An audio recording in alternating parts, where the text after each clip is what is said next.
नमस्कार, आप देख रहे हैं देवभूमि। मैं हूं आपके साथ तुषार कौशिक। चमोली ग्लेशियर आपदा में अब तक 19 लोगों की मौत हो चुकी है और रुद्रप्रयाग में अलकनंदा नदी के किनारे 2 शव मिले हैं। ग्लेशियर आपदा में 203 से ज्यादा अब भी लापता हैं। तपोवन की सुरंग में एनडीआरएफ और एसडीआरएफ का रेस्क्यू अभियान अभी भी चल रहा है। चमोली जिले के अंदर प्लांट, बांध, घरों को भारी नुकसान हुआ। इसके अलावा चमोली के पास रैनी गांव में अब रेस्क्यू ऑपरेशन शुरू कर दिया गया है। देहरादून से जोशीमठ रवाना हुए एमएचए, डीआरडीओ के वैज्ञानिक और ग्लेशियर आपदा में 203 लोग अभी भी लापता हैं। ये सबसे ज्यादा चिंता का विषय इस वक्त है क्योंकि 19 शव बरामद हुए हैं और कई घायल हैं जिनको अभी अस्पताल में लेकर जाया गया है। इसके अलावा 203 लोगों की अभी भी तलाश की जा रही है। लगातार टीमें 203 लोगों की तलाश कर रही है। अभी जो आंकड़ा मिला है, 203 लोग अभी भी लापता हैं जिनकी तलाश तेजी से की जा रही है, चाहे वो सुरंग के अंदर हो या फिर रैनी गांव के अंदर हो, क्योंकि बड़े स्तर पर नुकसान हुआ। यहाँ पर प्लांट को भी, यहाँ पर घरों को भी नुकसान है और एक बड़ा इलाका है जो कि इससे प्रभावित हुआ है। तो 203 से ज्यादा लोग अभी भी लापता हैं और जोशीमठ रवाना हो गए एमएचए और डीआरडीओ के साइंटिस्ट और वहां पर जाकर अब तमाम चीजों को अलग नजरिए से देखा जाएगा। फिलहाल ग्लेशियर आपदा में 203 लोग अभी भी लापता हैं। 19 शव बरामद हुए हैं। आईटीबीपी, एनडीआरएफ, एसडीआरएफ का रेस्क्यू ऑपरेशन लगातार जारी है तपोवन की सुरंग में।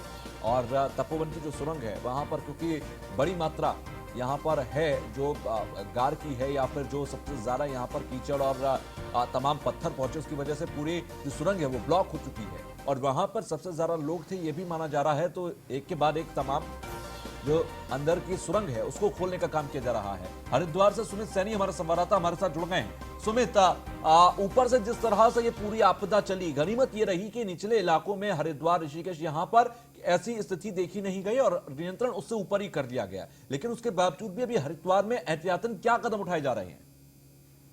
बिल्कुल, ये आपदा का जो जल जो थी वो ऊपर ही रही, वो ऋषिकेश बाद में यहाँ पर हरिद्वार तक हरिद्वार का स्थिति सामान्य रही।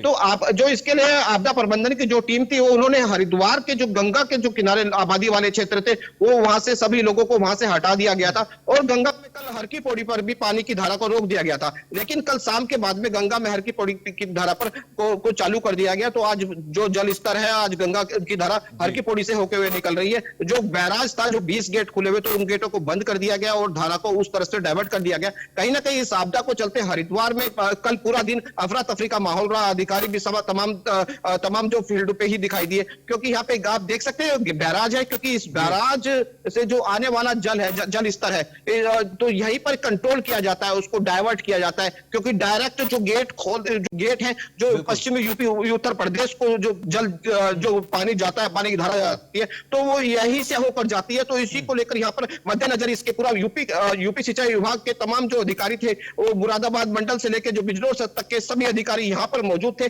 और लगातार मॉनिटरिंग भी बनाए हुए थे। तो कहीं ना कहीं ये आपदा का जो कह सकते हैं कि हरिद्वार में स्थिति अभी फिलहाल जो है सामान्यतः है। अच्छा सुमित, कल से जब से ये आपदा और त्रासदी की तस्वीरें आना शुरू हुई तब से लेकर अब तक क्या गंगा के जलस्तर में कोई बढ़ोतरी, कोई इजाफा देखा गया है या लेवल अभी वाटर लेवल वहां का सेम है? बिल्कुल, आप बिल्कुल सही। जो वाटर लेवल की बात करें तो जल स्तर कल से लेकर अब तक कहीं भी अभी तक बढ़ोतरी नहीं दिखाई दी, क्योंकि जल स्तर अभी इन दिनों जो सामान्य जल स्तर रहता है वही सामान्य जल स्तर की अभी भी यहाँ पर मौजूदगी है, क्योंकि जल स्तर को अभी यहाँ पर नहीं बढ़ाया। अभी टिहरी बांध से जो जल छोड़ा गया था तो वो भी आज दोपहर के बाद में यहाँ तक पहुंचेगा। तो कहीं ना कहीं जल स्तर उसकी भी सामान्य स्तर की ही बताई जा रही है। जो अधिकारियों के साथ बात हुई तो उन्होंने भी कहा कि वो जितना जल यहाँ पे आ रहा है तो वो भी उसका जल स्तर से भी कोई खासा कोई फर्क नहीं पड़ने वाला है, वो सामान्य ही श्रेणी में रहेगा। जी अच्छा, घाटों की स्थिति क्या है फिलहाल? वहां पर लोगों को आने जाने दिया जा रहा है या फिर जिस तरह से कल अलर्ट जारी किया गया और लोगों को नहीं आने दिया जा रहा था, तस्वीर क्या है घाटों की? बिल्कुल, जो घाटों पे हर की पौड़ी की बात करें तो हर की पौड़ी पे जो गंगा स्नान है वो उसके लिए खोल दिए गए हैं। लेकिन जो नदी के जो तरफ जो घाट थे, जो लोग थे उनमें वहां पे जो खनन के जो पट्टे भी चल रहे थे, उन लोगों को भी अभी तक किसी को भी घाटों पर जाने की अनुमति नहीं है। कहीं एहतियात के तौर पर, क्योंकि कहीं ना कहीं क्योंकि जो चट्टाने हैं, क्योंकि जब इतना बड़ा हादसा हुआ, त्रासदी हुई है, तो कहीं ना कहीं मिट्टी मिट्टी, क्योंकि कच्चे पहाड़े हुए भी खसकने से कुछ ना कहीं कोई आपदा ऐसी दोबारा ना हो जाए, तो इसी पे मॉनिटरिंग की जा रही है। तो कहीं अभी घाटों पर किसी को भी अनुमति नहीं है। जो कुंभ क्षेत्र के भी जो काम गंगा में चल रहे थे, उन कामों को भी, नमामि गंगे के जो कार्य थे उनको भी अभी रोक दिया गया है। अभी उन पर मॉनिटरिंग की जा रही है कि जल स्तर को देखते हुए कि पूरी रिपोर्ट क्या कहती है, उसी के बाद इसको यहाँ पर स्टार्ट किया जाएगा। जी अच्छा सुमित, जिस तरह से क्योंकि ग्लेशियर अभी ऊपर से खिसका था जिसके बाद ये पूरी आपदा आई और अभी ये एक फाइनल तस्वीर सामने नहीं आई है कि ऊपर ग्लेशियर, नंदा देवी ग्लेशियर की स्थिति क्या है वहां पर। तो क्या अलर्ट है या फिर एहतियातन के लिए कहा गया है कि हमेशा यहां पर रेस्क्यू टीम्स और तमाम जो टीम्स हैं गंगा को लेकर वो सब तैयार रहें, क्योंकि कभी भी कैसी भी स्थिति बन सकती है? क्या इस तरीके के निर्देश हैं? बिल्कुल अलर्ट लगातार जारी है, क्योंकि आपने सही कहा बिल्कुल, क्योंकि अभी स्थिति वहां पर अभी उजागर नहीं हो पाई है कि किस तरह की स्थिति है वहां पर। उसी को लेकर अभी अलर्ट जारी है और अलर्ट के चलते आपदा प्रबंधन की टीम, जो आपदा चौकी है, जो आपदा की जितनी भी चौकियां हैं, बाढ़ चौकियां हैं, उन चौकियों को भी अभी अलर्ट मोड पर रखा हुआ है बिल्कुल पूरी तरह से, कि वो बिल्कुल सतर्क रहे। और आपदा प्रबंधन की टीम लगातार अभी मौके पर और तमाम जगहों पर बिल्कुल सतर्क है जी।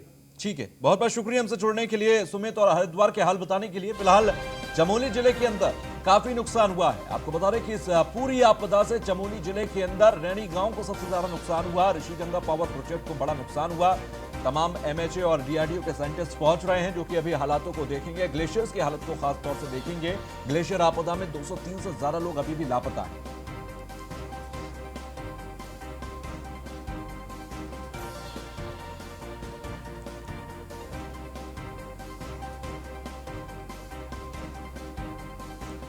तो उत्तराखंड में चमोली में ग्लेशियर फटने के मामले में यूपी कैडर की आईपीएस और आईजीआईटीबीपी अपर्णा कुमार ने मोर्चा संभाल लिया है। आईजीआईटीबीपी अपर्णा कुमार ने के नेतृत्व में चल रहा है रेस्क्यू ऑपरेशन। कल रात भर आईटीबीपी के जवानों ने रेस्क्यू ऑपरेशन चलाया। राहत बचाव कार्य को लेकर अपर्णा कुमार ने जानकारी दी। बड़ी टनल को 70 से 80 मीटर तक खोला जा चुका है। अपर्णा कुमार ने जानकारी दी, टनल में लगभग 50 लोग अभी भी फंसे हुए हैं। टनल में फंसे लोगों को निकालने का काम लगातार जारी है। जेसीबी से मलबा निकाला जा रहा है और 153 लोग अभी भी लापता बताए जा रहे हैं। तो त्रासदी के हालात में आईपीएस अपर्णा कुमार ने जानकारी दी है। आईजीआईटीबीपी अपर्णा कुमार ने साहस दिखाया और जिस तरीके से वहां पर वो स्थिति को संभाल रही है, रेस्क्यू ऑपरेशन को चला रही है, वो काबिल तारीफ है।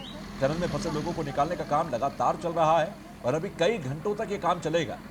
लगभग 100 मीटर तक ये टनल को खोला जा चुका है और वहां पर अभी ये और आशंका है कि अंदर 50 से 60 लोग अंदर हो सकते हैं।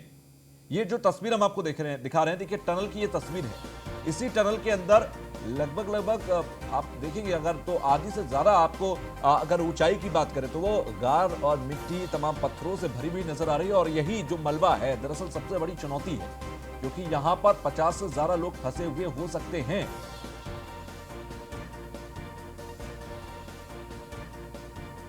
फहीम तना हमारे रेजिडेंट एडिटर हमारे साथ जुड़ रहे हैं। फहीम, अभी स्थिति क्या है ऊपर रेस्क्यू ऑपरेशन की? सबसे पहले वो अपडेट दीजिए। देखिए, रेस्क्यू ऑपरेशन चल रहा है। बड़ी टनल में 50 के करीब लोग फंसे हुए हैं और इनको निकालने की कोशिशें जारी हैं। और जो ये मलबा है, एक तरीके से दलदल की स्थिति मलबे में हो रही है और इसको आगे इससे पार पाना थोड़ा चुनौती भरा हो रहा है, क्योंकि दलदल जो गीली है और इसकी जो काफी बड़ी तादाद में है, तकरीबन 100 से 150 मीटर। तो ये मैं फहीम आपको यहाँ पर रोक रहा हूँ। हमारे साथ उत्तराखंड के डीजीपी अशोक कुमार जी जुड़ गए फोन लाइन पर। अशोक जी, बहुत बहुत स्वागत आपका। अभी का हम सबसे पहले आपसे समझना चाहेंगे स्थिति क्या है, जो रेस्क्यू ऑपरेशन चल रहा है वो, और आपदा के बाद जो अलर्ट है उनकी स्थिति क्या है अभी? सर, अभी दूसरे उसमें बिजी हो गए, या तो आप बोल रहे रहेगा या दूसरी बार कॉल करेंगे। अशोक जी, मेरी आवाज पहुंच रही है अब तक? हेलो अशोक जी, मेरी आवाज पहुंच रही है अब तक? सर अभी थोड़ा व्यस्त हो गए हैं, आप कुछ देर में दोबारा कॉल। ठीक है सर, हम दोबारा संपर्क करेंगे। शुक्रिया। अभी फिलहाल अशोक जी थोड़ा व्यस्त हैं, उसके बाद उनसे फिर बात करेंगे, अपडेट लेंगे। फहीम, आप अपनी बात को जारी रखिए। ये देखिए, जैसा मैं बता रहा था कि मलबा काफी है और ये मलबा काफी चिकनी मिट्टी भरा वाला है और इसमें अंदर इसको पार पाना थोड़ा मुश्किल हो रहा है, क्योंकि ये टनल के मुहाने पर है और 100 से 150 मीटर लंबी दूरी तक ये मलबा काफी बड़ी तादाद में है और इसकी जो गहराई है मलबे की, वो भी 20 से 30 की गहराई कहीं कहीं पर है। तो इसको हटाना बहुत मुश्किल हो रहा है और मशीनें पहुंचाई गई हैं जो इसको हटाने के लिए, लेकिन जो जेसीबी है वो भी अभी इतनी जल्दी से इसको हटा पाएंगी उसमें सक्षम नहीं हो पा रही है, क्योंकि ये गीला है और इसमें अंदर जाना भी थोड़ा मुनासिब नहीं हो रहा है उस तरीके से। तो लिहाजा इसकी कोशिश की जा रही है और मुख्यमंत्री ने एनडीआरएफ से कहा है कि कोई तकनीकी तौर पर इसको अगर सुखाया जा सकता हो या इसको बड़े पैमाने पर हटाया जा सकता हो तो ज्यादा सुविधाजनक होगा, बेहतर होगा और जल्दी ही रेस्क्यू किया जा सकेगा जो लोग फंसे हुए हैं, क्योंकि इसमें 40 से 50 लोग फंसे हुए हैं टनल में और वो काम कर रहे थे। तो इसलिए उसको वो बहुत गंभीर बना हुआ है, एक बड़ी चुनौती है। रेस्क्यू ऑपरेशन अभी युद्ध स्तर पर इस तरीके से इसको कह सकते हैं, क्योंकि एनडीआरएफ, आईटीबीपी, एसडीआरएफ और आपदा प्रबंधन की टीमें और जो वॉलंटियर्स हैं आपदा प्रबंधन के तहत, वो तमाम उसमें लगे हुए हैं। और जो चमोली जिला प्रशासन, इसके अलावा अन्य जिलों की जो टीमें हैं आपदा प्रबंधन की और प्रशासन की, उनको भी यहाँ मौके पर लगाया गया है। तो बहरहाल अभी एक चुनौती बना हुआ है, लेकिन रेस्क्यू ऑपरेशन अभी चल रहा है। अच्छा, साथ ही साथ देखा जाए ऊपर नंदा देवी जो ग्लेशियर्स हैं, उनकी स्थिति की जानकारी मिल पाई है कि वहां पर स्थिति क्या है? क्योंकि वहीं से ग्लेशियर टूटकर कल ये पूरी त्रासदी की तस्वीर सामने आई। वैज्ञानिकों की तरफ से कोई भी जानकारी मिल पाई हो, इंजीनियर्स की तरफ से? देखिए, अभी इसमें ऑथेंटिक तौर पर, आधिकारिक तौर पर कोई कुछ कहने को तैयार नहीं है। इतना जरूर है कि पर्यावरणविद उसको अलग अलग तरीके से देख रहे हैं कि आखिरकार ये जो ग्लेशियर है, ग्लेशियर सर्दी के समय में, जबकि अभी कुछ दिन पहले ही भारी बर्फबारी हुई है 3-4 तारीख को, 3-4 फरवरी को, ऐसे में इतनी बड़ी तादाद में किस तरीके से त्रासदी हुई, ये अध्ययन का विषय है। सरकारी स्तर पर इसको कहा जा रहा है, मुख्यमंत्री ने भी इस बात को कहा कि अभी इस पहलू को भी दिखाया जाएगा, लेकिन सबसे पहली जो प्राथमिकता है पूरे रिसोर्सेज को लेकर के, वो है जो लोग फंसे हुए हैं उनको रेस्क्यू करना, जो ताकि ज्यादा से ज्यादा जिंदा लोग निकाले जा सकें। क्योंकि ऐसे मलबे में, ऐसी आपदा में अगर फंसने के बाद जितने ज्यादा दिन, घंटे बीतते जाएंगे तुषार, तो लोगों के जीवित बचने की संभावनाएं क्षीण पड़ती जाती हैं। तो लिहाजा सरकार इस बात को लेकर के संवेदनशीलता दिखा रही है कि सबसे पहले सारे संसाधनों को इस बात पर लगाया जाए कि कैसे रेस्क्यू में जिंदा लोग बरामद हो, कैसे। अच्छा फाइन, अभी कब तक ये रेस्क्यू ऑपरेशन चलेगा? और जो टनल का जिक्र हो रहा है, कितने मीटर तक अंदर पहुंच चुकी है टीम? देखिए, चूंकि अलग अलग हिस्सों में है और ये दूरी लंबाई के हिसाब से, एक तो दूसरी टनल है जहाँ दूसरा प्रोजेक्ट है वो 5 किलोमीटर का बीच में डिस्टेंस आ रहा है, और ये पूरा का पूरा ही हिस्सा डैमेज है और प्रभावित है। और जो टनल के बाहर है, इसमें भी टनल के बाहर, जैसे मैंने बताया कि बहुत बड़ा मलबा फंसा हुआ है जो एक दलदल के रूप में बन गया है कई जगहों पर। तो लिहाजा अलग अलग हिस्सों में टीम जारी है रेस्क्यू की। जैसा अभी हमने तस्वीरों में भी देखा कि काफी गहराई से भी एक जीवित व्यक्ति को निकाला गया, जिंदा निकाला गया, और वो बड़े खुशी के साथ जीवन दान जैसे मिल गया हो, वो उतनी आपदा में भी हंसी और ठहाके से लगे एक जीवन मिलने की खुशी।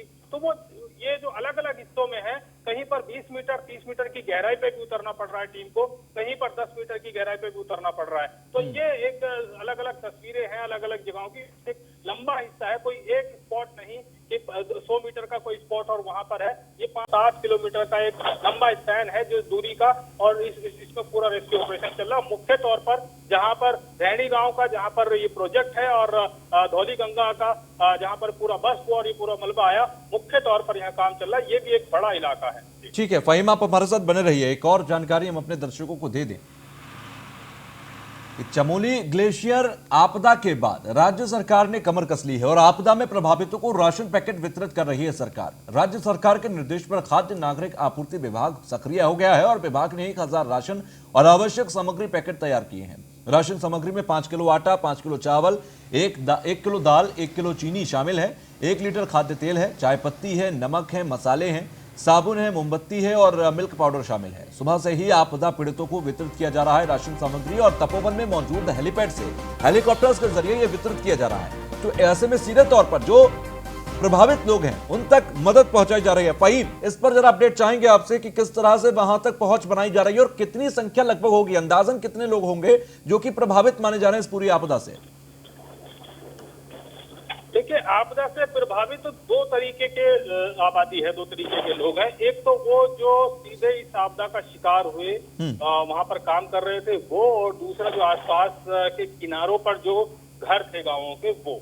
और दूसरा प्रभावित जो परिवार हैं, जो लोग हैं, वो है जो संपर्क मार्ग पुलों के टूटने से कट गए। जब 5 पुल टूटे हैं, क्षतिग्रस्त हुए हैं, उनसे जो संपर्क मार्ग टूटा है, क्योंकि नदी और गदेरे होते हैं पहाड़ी क्षेत्र में, एक क्षेत्र से दूसरे क्षेत्र को, एक खाई को मिलाने के लिए पुल होता है, और वो पुल टूटते ही फिर उस खाई के पार के जो गांव होते हैं वो संपर्क से कट जाते हैं। तो लिहाजा तकरीबन 1.5 दर्जन गांव हैं जो कटे हैं संपर्क से, और इनमें से तकरीबन 5 से 6 गांव ऐसे हैं जिनमें आबादी बहुत कम है। उनकी आबादी पलायन से नीचे सर्दियों में आ जाती है। तो 1 दर्जन गांव ऐसे हैं जिनमें बड़ी आबादी है, और तकरीबन अगर इसको माने तो 10 से 15 हजार के बीच की मध्य की आबादी पूरी प्रभावितों की अगर हम मान ले तो उतनी है। और ये जब संपर्क से कट जाते हैं तो फिर राशन पहुंचाना सबसे बड़ी एक जरूरत होती है, ताकि उनको खाद्यान्न उपलब्ध हो, स्वास्थ्य के मद्देनजर उनके स्वास्थ्य को लेकर के दवाइयां, डॉक्टर्स उपलब्ध हो।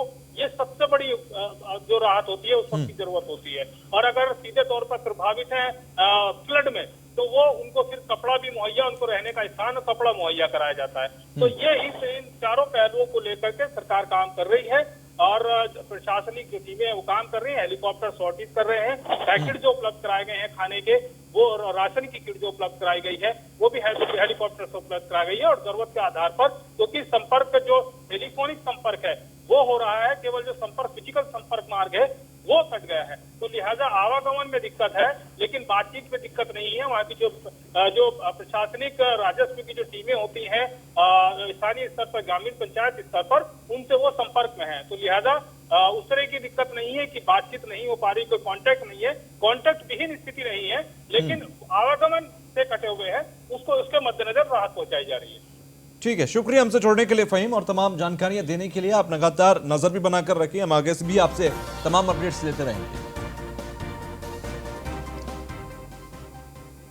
हरिद्वार से खबर है, चमोली आपदा पीड़ितों के लिए ऋषभ पंत ने मदद का हाथ बढ़ाया है। क्रिकेटर ऋषभ पंत आपदा पीड़ितों को अपने मैच की फीस देंगे। आपको बता दें कि पंत ने लोगों से आपदा पीड़ितों की मदद करने की अपील भी की है। उत्तराखंड के हरिद्वार जनपद के रुड़की शहर के रहने वाले भारतीय क्रिकेटर टीम के विकेटकीपर और बल्लेबाज ऋषभ पंत ने आपदा पीड़ितों के लिए अपने मैच की फीस दान देने की घोषणा की है और लोगों से भी आपदा पीड़ितों की मदद करने की अपील की है।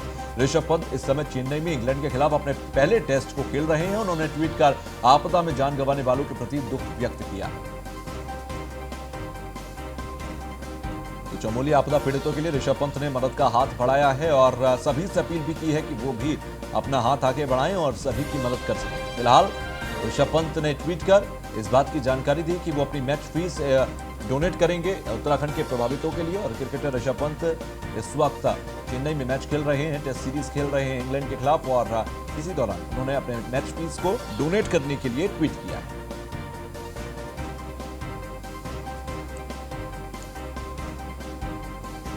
चमोली आपदा पीड़ितों के लिए ऋषभ पंत ने मदद का हाथ बढ़ाया। आपको बता दें कि रुड़की जिले के रहने वाले हैं ये ऋषभ पंत, और भारतीय क्रिकेट टीम में विकेटकीपर बल्लेबाज हैं और इस वक्त चेन्नई के अंदर इंग्लैंड के खिलाफ सीरीज खेल रहे हैं, टेस्ट सीरीज।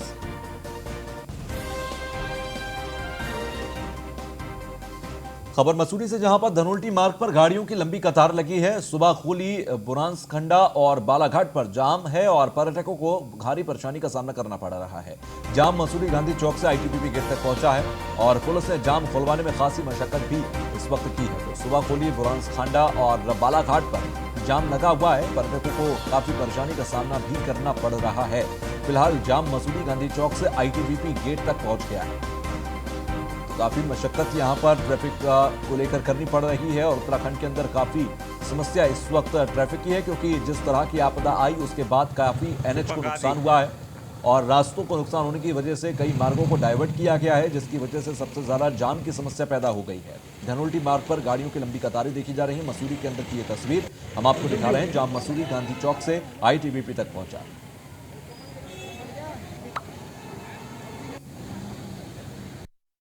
हो रही है। जैसे सुना था कि यहाँ दिक्कत नहीं होती है, पुलिस बहुत एक्टिव है, लेकिन यहाँ तो बहुत स्थिति खराब है। मतलब मैं 15 किलोमीटर से आ रहा हूँ और आके मेरे को धनोल्टी से पहले मैं पहुँच नहीं पाया और रास्ते में बंद कर दिया, रोक दिया। मैं 1 घंटे से जाम में हूँ। तो इनकी जान को रिस्क है, आप ना जाएँ ऊपर, लेकिन ये आगे वहाँ से कंटिन्यू करा रहे हैं। यहाँ पे आके पूरा जाम लगवा दिया इन्होंने। अब ये ऊपर के लिए कह रहे हैं जी वहाँ चले जाओ, वहाँ पे गाड़ियाँ स्लिप हो रही हैं, एक्सीडेंट हुई है गाड़ी में अभी कई उत्तरकाशी वाले रूट पे। मैं भी वहीं पे चला गया था, मैंने भी गाड़ी टर्न करी है। के अंदर यहाँ पर एंट्री नहीं करने दे रहे हैं यहाँ पर पुलिस वाले। और जो लोग दिल्ली से गाड़ियाँ रखी हैं, राजस्थान से, हरियाणा से गाड़ियाँ रखी हैं, चलो हम तो फिर भी चलो देहरादून से हैं, लेकिन जो इतनी दूर दूर से आ रखे हैं उन तक को भी नहीं जाने दे रहे हैं। बेचारे लोग बहुत परेशान हो रखे हैं। यहाँ देखो जाम पूरा लगा रखा है पुलिस वालों ने, बड़ी दिक्कत हो रही है, बहुत दिक्कतें हो रही है। संवाददाता हमारे साथ जुड़े हैं। सुनील, ट्रैफिक की क्या समस्या वहां पर है और क्या जिस तरह के आरोप यहां पर तमाम पर्यटक लगा रहे हैं कि पुलिस व्यवस्था नहीं संभाल पाई, क्या हकीकत है वहां पर? जी देखिए, अगर बात करी जाए तो यहाँ पर पर्यटकों की बहुत ज्यादा भीड़ देखने को मिल रही है और यहाँ पर मसूरी के जो मुख्य चौक है वहाँ पर जाम की स्थिति है। मसूरी धनौल्टी मार्ग पर लंबी कतारें वाहनों की लगी हुई है, जिस वजह से लोगों को काफी दिक्कत हो रही है। और यहाँ पर क्योंकि कोई एक्शन प्लान टिहरी पुलिस या मसूरी पुलिस द्वारा तैयार नहीं किया गया, जिस वजह से जो लोग धनौल्टी जा रहे हैं उनको खासी दिक्कतें पेश आ रही है। ऐसे में धनौल्टी का एक पैच ऐसा है जहाँ पर फिसलन है और उस वजह से पुलिस का ये कहना है कि इस वजह से पर्यटकों को रोका जा रहा है, परंतु उस पैच को सही भी करवाया जा सकता था, उसमें बजीच या चूना डालकर उसको बर्फ को हटाया जा सकता था। ऐसे में देश विदेश से कई पर्यटक यहाँ पर आ रहे हैं और उनको मायूस यहाँ से लौटना पड़ रहा है और लौटते हुए कई घंटे उनको जाम में ही फंसे रह रहे हैं और इस वजह से काफी गुस्से में भी है। उनका ये कहना है कि एक और सरकार पर्यटन को बढ़ावा देने के लिए बड़ी बड़ी बातें कर रही है, परंतु मसूरी धनौल्टी जैसे जो राजधानी से बिल्कुल पास है वहीं पर व्यवस्थाएं नहीं है, तो ऐसे में पूरे प्रदेश के हालात क्या होंगे वो अपने आप में सब सोचा जा सकता है। जी ठीक है, बहुत बहुत शुक्रिया हमसे जुड़ने के लिए। चद्दर ही लगा दी।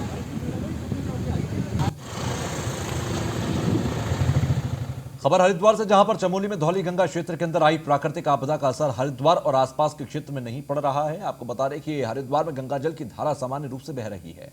हरिद्वार के भीमकोटा बैराज में 9000 क्यूसेक पानी बह रहा है, जो सामान्य से भी कम है।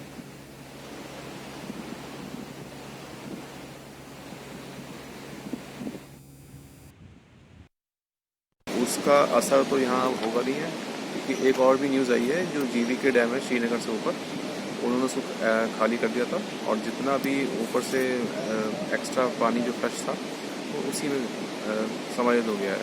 तो अब उसका इफेक्ट रात से अब तक तो श्रीनगर पर आया नहीं है, एक्सपेक्टेड भी नहीं है।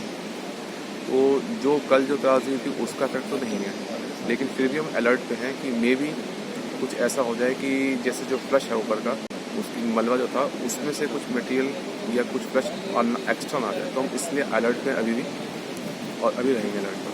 उसका असर तो यहाँ होगा। खबर पौड़ी से, जहां पर उत्तराखंड में आज से खुले 6 से 12 तक के स्कूल और गढ़वाल मंडल में निर्देशकों पर शुरू हुए स्कूल। आपको बता दें कि अपर निदेशक ने दिए जरूरी दिशा निर्देश। कोरोना गाइडलाइन का सख्ती से पालन करने के निर्देश हैं। क्लास में बैठे बच्चों के बीच 6 फीट की रहेगी दूरी। सभी बच्चों का मास्क पहनना अनिवार्य होगा। तो कक्षा 6 से लेकर 12 तक के स्कूल खोल दिए गए हैं। कोरोना गाइडलाइंस का सख्ती से पालन हो रहा है और आपको बता दें कि क्लास में बैठे बच्चों से दूसरे बच्चे की जो दूरी रहेगी, एक बच्चे से दूसरे बच्चे की वो लगभग 6 फीट की दूरी रहेगी। सभी को मास्क पहनना होगा और इसी तरह से कोरोना गाइडलाइन का पालन करते हुए ये क्लासेस चलेंगी। तो उत्तराखंड में कक्षा 6 से 12 तक के स्कूल खोल दिए गए हैं। गढ़वाल मंडल के निर्देशों पर ये स्कूल खोले गए।